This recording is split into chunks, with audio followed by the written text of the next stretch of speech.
से डरोही।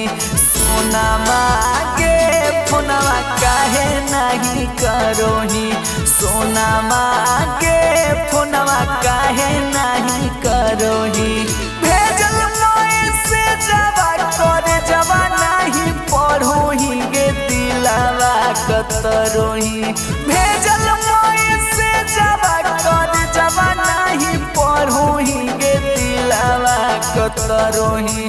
सोना मांगे फोनवा काहे नहीं करोही। सोना मांगे